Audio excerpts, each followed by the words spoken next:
వరంగల్ వచ్చారు, తర్వాత ప్రెస్ మీట్కి ముందు కొంతకాలం అజ్ఞాతంలో ఉండడం, కొన్ని ఆపరేషన్లు, ఇవన్నీ న్యాచురల్గా జరిగిపోయి ఉంటాయి. ప్రెస్ మీట్ అయిన తర్వాత జనరల్గా లొంగిపోయిన తర్వాత మీకు ఇవ్వాల్సిన అవార్డులు ఏవి ఉంటాయి ఇచ్చుంటారు. తర్వాత కొంతమంది మాజీ నక్సలైట్లు రియల్ ఎస్టేట్ వ్యాపారులుగా రకరకాల అవతారాలు బెదిరింపులు పాల్పడేవారు. మీరు అటువంటి కోణం ఎత్తుకోకుండా 10 మందికి ఉద్యోగాలు కల్పిస్తామంటూ ఈ బాటలోకి వచ్చారు, అది మంచిది. కానీ మిగతా మాజీ నక్సలైట్లుగా కాకుండా మధు అనే వ్యక్తి ఒక 10 మంది ఉపాధి కల్పిస్తూ కాబట్టి మంచివాడే అనుకున్న తరుణంలో నయీంతో మీకు సంబంధాలంటే ఒక వార్త రావడం, దాంతోపాటు మావోయిస్ట్ పార్టీ కూడా మీకు టార్గెట్ చేసి చేయడం అనేది, ఈ రెండు ఏమనిపించాయి? సార్, నయీంతో నా పేరు కలిసి రావడం అనేది అది దురదృష్టకరం అండి. అసలు ఇట్లా రాకూడదు. కానీ ఏంటంటే నయీం గురించి నేను ఇప్పుడు మీకు చెప్పాల్సిన అవసరం లేదు, మీకు ఆల్రెడీ ముందే అతని గురించి బాగా ఇన్ఫర్మేషన్ ఉంది, చాలామంది చెప్పుంటారు. నయీం ఏంటంటే సార్, సరెండర్ అయినటువంటి క్యాడర్ మీద తన ఆధిపత్యం ఉండాలనేది అతనికి బలమైనటువంటి కోరిక. ఎవరైనా తన మాట వినకపోతే మావోయిస్టులు ఇన్ఫార్మర్ అని ఎలాగైతే చంపుతాడో అతను అలాగ చంపేస్తాడు. అతని దగ్గర ఉన్న వాళ్ళు కొంతమంది అట్లా చనిపోయిన వాళ్ళు కూడా ఉన్నారు. అంటే నయీం మనుషులు మీకు అప్రోచ్ అయ్యారా? నేను ఎవరిని అప్రోచ్ అవ్వలేదు. మీరు కాదు, నయీం మనుషులు నా చుట్టే ఉన్నారు. నయీం ఏం చేస్తాడంటే, నేను సరెండర్ అయ్యి సాధారణమైన జీవితం గడపడం అంటే ఆయనకి ఇష్టం ఉండదు. అంటే నాలాంటి వాళ్ళు, నేనంటే ఇక్కడ నేను కాదు, నేను సరెండర్ అయ్యేటప్పుడే ఈ క్వశ్చన్ నన్ను ప్రెస్ మీట్లో అడిగారు చాలామంది. సరెండర్ అయినాక మీరు ఎక్స్టార్షన్స్ ఇవన్నీ చేయరని ఏముంది, మీరు కూడా నయీం లాగా మీరు కూడా తయారు కారని ఏముంది అని అన్నారు. నేను నాకు అవసరం లేదు, నేను ఒక టెక్నికల్ పర్సన్, నేను పని చేసుకుంటే బతకగలిగిన ఇది నాకుంది.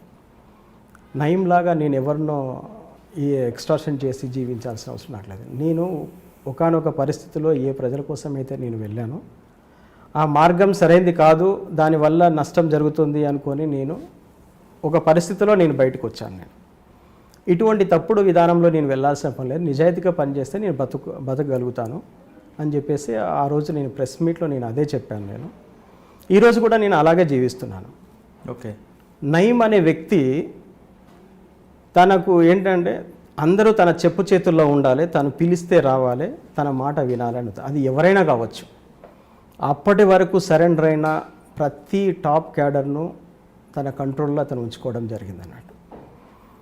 నన్ను కూడా అట్లా చాలా సందర్భాల్లో కలిసి బెదిరించాడు, ఇవన్నీ జరిగినవి. కానీ నేను ఎప్పుడు కూడా అతనికి నేను సరెండర్ అయితే అవ్వలేదు.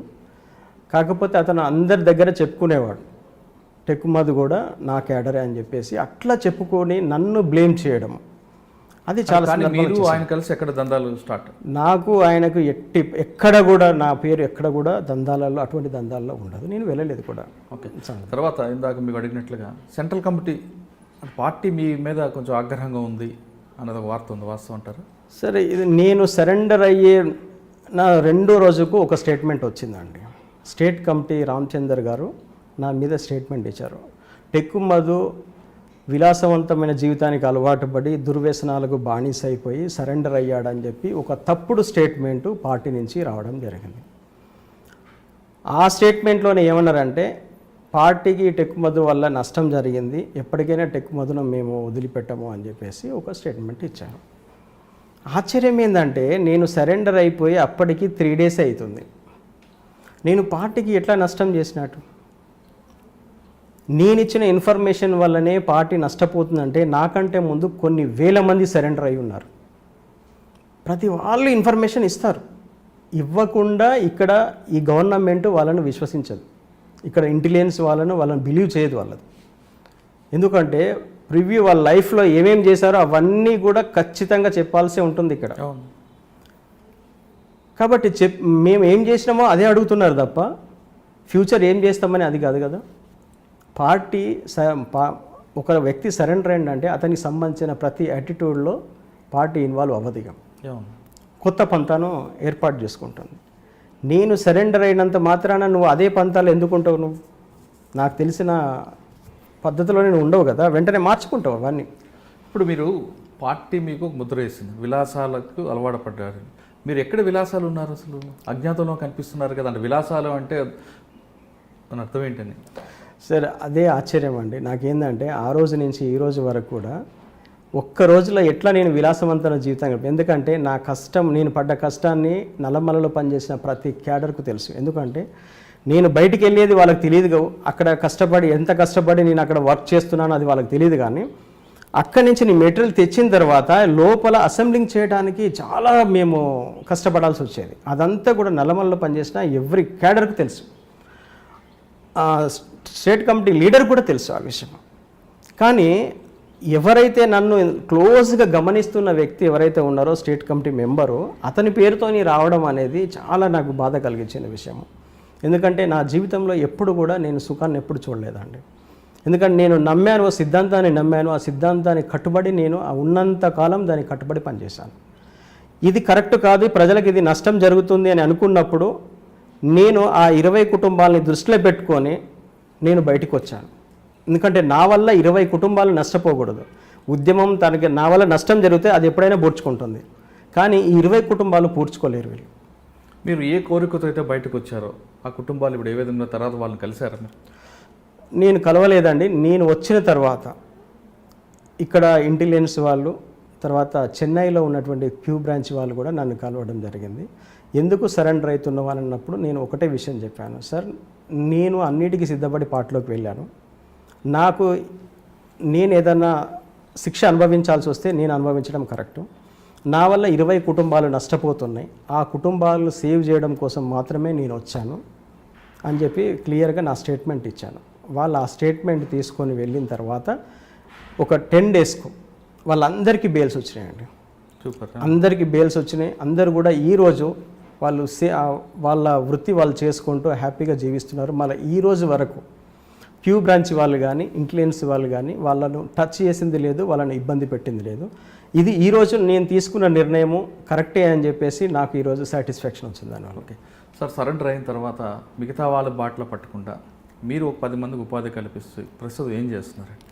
సార్ నేను ఒకటి వచ్చేది ఏంటంటే, నాకు ఎప్పుడు కూడా ఏంటంటే నా వల్ల ఒకరికి మంచి జరగాలి, ఇంకొకరికి అన్యాయం కానీ అట్లాంటి చేయవద్దనే ఉద్దేశం అది ఫస్ట్ నుంచి కూడా. అది నేను పార్టీలకు వెళ్ళటానికి కారణం కూడా ఏంటంటే, నేను ఒక్కడిని ఉద్యోగం చేసి బాగుపడితే నా కుటుంబం మాత్రమే బాగుపడుతుంది, నేను మాత్రమే బాగుంటాను. అందరూ బాగుండాలంటే నేను 10 మందికి ఉపయోగపడి పని చేయాలని చెప్పేసి నేను మావోయిస్ట్ పార్టీలకు వెళ్ళాను. అక్కడికి వెళ్ళేసి నేను అది సక్సెస్ చేయలేకపోయాను.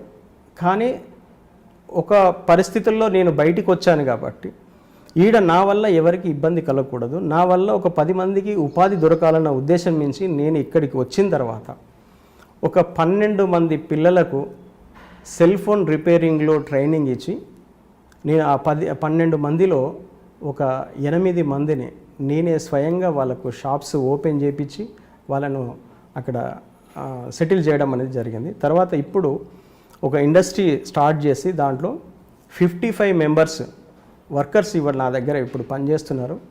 వాళ్ళందరూ కూడా మంచి శాలరీస్ వాళ్ళకి ఇచ్చేసి వాళ్ళని నేను మెయింటైన్ చేస్తున్నాను. దీంట్లో మార్కెటింగ్ చేసే వాళ్ళు ఉన్నారు, కంపెనీలో వర్క్ చేసే వాళ్ళు ఉన్నారు. నాతో కలిపి మొత్తం 55 మెంబర్స్ దాని మీద మేము ఉపాధి పొందుతున్నాం దాంట్లో. ఇది బహుశా ఇది సరెండర్ అయిన వాళ్ళు ఎవరు కూడా ఇంతవరకు ఇట్లా ఇండస్ట్రీ పెట్టేసి ఉపాధి కల్పించిన దాఖలాలు బహుశా నాకైతే తెలిసైతే లేవు. బహుశా దాంట్లో నేను ఫస్ట్ వ్యక్తిని నేను అనుకుంటున్నా. ఇది నాకైతే సాటిస్ఫై ఇస్తుంది. ఇది బహుశా ఇంకా ఎవరైనా ఇట్లాంటి పని చేస్తే అది హ్యాపీ. ఎందుకంటే సమాజంలో 2 మార్పులు జరగాలండి. ఒకటి విద్య, ఒకటి అందరికీ అందుబాటులోకి రావాలి, ఉపాధి మార్గాలు కూడా అందరికీ అందుబాటులో ఉండాలి. ఈ 2 విద్య ఉపాధి 2 ఉన్నప్పుడు తన కుటుంబాన్ని తను హ్యాపీగా పోషించుకోగలుగుతాడు, చేయగలుగుతాడు. సమాజంలో ఏమైనా మార్పు తేవాల్సి వస్తే మనము విద్య ఉపాధి ఈ 2 విషయాల పట్ల ఫోకస్ చేసి ప్రజలను చైతన్యపరిచి కనుక వాళ్ళకి ఆ 2 కల్పించగలిగితే కనుక సమాజంలో ఇంకా వేరే ఏ అవసరాలు వాళ్ళకు ఉండవండి. ఎందుకంటే ఇవాళ విప్లవం కూడా సమాజ శ్రేయస్సు కోసమే విప్లవం అని అంటున్నాం మనం. సమాజం అంటే అందరికీ సమానమైనటువంటి జీవితం ఉండాలనేది మనం కోరుకుంటున్నాం. ఇవాళ ప్రజలు చైతన్యవంతంగానే ఉన్నారు, ఎవరు కూడా అజ్ఞానంగా లేరు. ఆ ప్రజలకు కావాల్సింది విద్య కావాలి, వాళ్ళు బ్రతకటానికి కావాల్సినటువంటి ఉపాధి కావాలి, దానికి సంబంధించినటువంటి మన ఎన్విరాన్మెంట్స్ కనుక మనం సమకూర్చగలిగితే ఎవరు అవసరం ప్రజలకు ఉండదండి. ఓకే సార్, ఫైనల్గా మీలాగా కొంతమంది మంచి ఉన్నత భావాలు కలిగి అందరితో మనం కలిసి ఉండాలి, అందరూ బాగుండాలి అని భావించి లోపలికి వెళ్ళే వాళ్ళకి మీరేమి సమాధానం ఇస్తారు? అంటే వాళ్ళందులోకి వెళ్ళి చేయమంటారా, లేదు బయట ఉండి మనం అనుకున్న కోరికలు ప్రజలందరూ బాగుండాలి అనుకుని కోరుకునే వాళ్ళు ఆ పందా ఎంచుకోమంటారు? సరే, ఒకటి సొసైటీలో చాలా మార్ప్స్ వచ్చినాయండి. విప్లవ పరిస్థితి అయితే ఇప్పుడు లేదని నేను బలంగా నమ్ముతున్నాను. విప్లవ పరిస్థితి ఉంది, ప్రజలకు విప్లవం ద్వారానే మేలు జరుగుతుంది అంటే నేను ఆ పార్టీ నుంచి బయటకు వచ్చేవాడిని అయితే కాదు. నాకు దాని పట్ల నమ్మకం లేదు కాబట్టి నేను బయటికి వచ్చాను.